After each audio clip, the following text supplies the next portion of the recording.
Hello everyone, आप सभी को हमारा प्रणाम। जय श्री कृष्णा, राधे राधे। श्रीमती प्रेम वर्मा आपसे बात कर रहे हैं।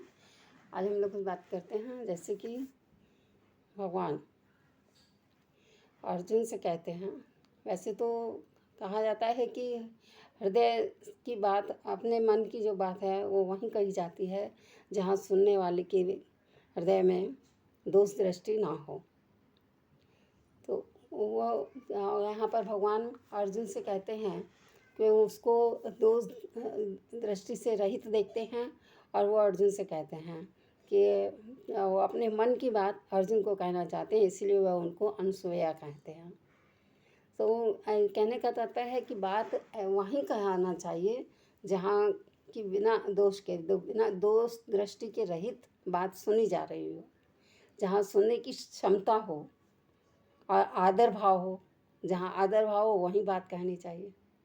तो इस तरह से कहा गया है, और कहते हैं कि मैं हमेशा तुम्हारे साथ हूँ, तुम हर पल मेरे साथ रहो। तो वो भगवान हमेशा अपने साथ ही अपने भक्तों का रहने के लिए कहते हैं, क्योंकि उनका लगाव जो है यही रहता है कि मनुष्य का उद्धार होता रहे। और मनुष्य का उद्धार तभी हो सकता है जब वो उनसे जुड़ा रहे, उनके प्रति लगाव रखे, उनसे प्रेम रखे।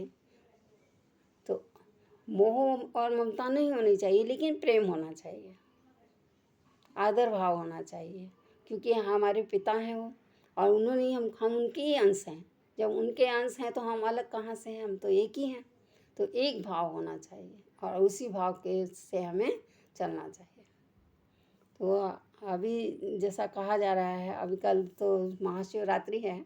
इस शिवरात्रि के उपलक्ष्य में बहुत कुछ ऐसी बातें हैं जो कि शिव जी जो हैं उनकी गुदड़ी हिल जाती है, ऐसा कहा जाता है। ठंड ऐसी होती है, सिमर जाते हैं।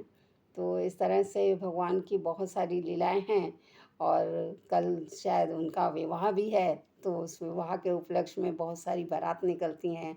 बच्चे भी आनंद लेते हैं, बड़े भी आनंद लेते हैं, बूढ़े भी आनंद लेते हैं, सभी उसमें समाये रहते हैं। तो बहुत बड़ा पर्व है, और इसी में अपने अपने गुरु की सब पर कृपा होनी चाहिए।